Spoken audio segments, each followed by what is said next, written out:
ওই নারী ডাক দিয়ে বলে, ইয়া রাসূলুল্লাহ, ইয়া হাবিবাল্লাহ, চিন্তার কোনো কারণ নাই, আমার কাছে একটা বুদ্ধি এসেছে।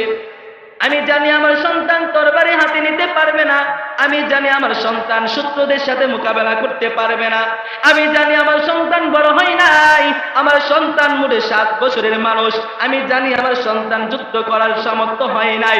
কিন্তু ইয়া রাসূলুল্লাহ, ইয়া হাবিবাল্লাহ, যখন আপনি যুদ্ধের ময়দানে যখন শত্রুদের সাথে মোকাবেলা করবেন, মোকাবেলার সময় আমার শিশুটাকে আপনি এমন ভাবে আপনি ব্যবহার করবেন, যখন শত্রুগুলা মুশরিকগুলা যখন আপনাকে তীর মারবে, পাথর নিক্ষেপ করবে, ওই সময় আমার শিশু বাচ্চাটাকে যখন শত্রুরা যখন আপনাকে ডান দিক দিয়ে যখন তীর নিক্ষেপ করবে, আমার বাচ্চাটাকে আপনি ডান দিকে ধরে দিবেন।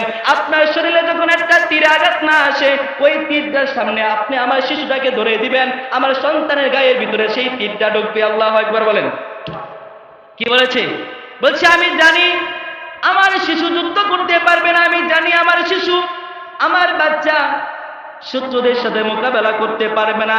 কিন্তু ইয়া রাসূলুল্লাহ, হাবিবাল্লাহ, আপনাকে যখন মুশরিকগুলা যখন কাফেরগুলা যখন আপনাকে ডান দিক দিয়ে তীর মারবে, ওই তীর মারার সাথে সাথে আপনি আমার শিশুটাকে, আমার বাচ্চাটাকে আপনি আমার শিশুটাকে ওই তীরের সামনে ধরে দিবেন, যেন আপনার শরীরের ভিতরে তীর না লাগে, আমার বাচ্চার শরীরে যখন তীর লাগে। আল্লাহু আকবার বলেন। কেমন প্রতিভা, কেমন ভালোবাসা! রাসূলের প্রতি মক্কার নারীরা কেমন ভালোবাসা ছিল, সাহাবারা কেমন ভালোবাসা ছিল।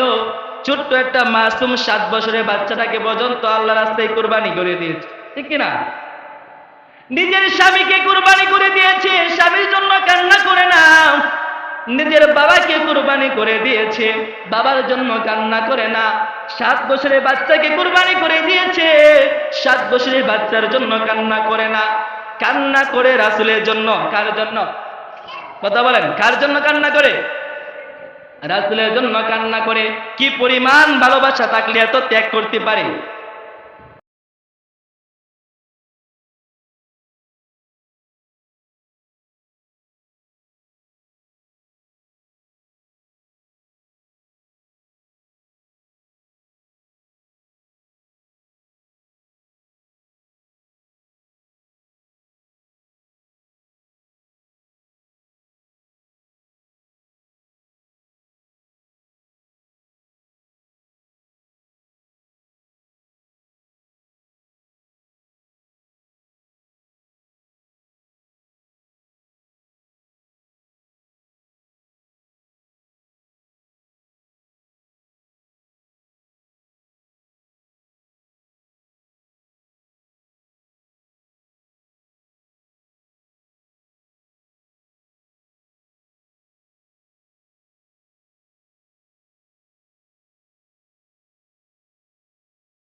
দিয়ে বলে, ইয়া রাসূলুল্লাহ, ইয়া হাবিবাল্লাহ, চিন্তার কোনো কারণ নাই, আমার কাছে একটা বুদ্ধি এসেছে।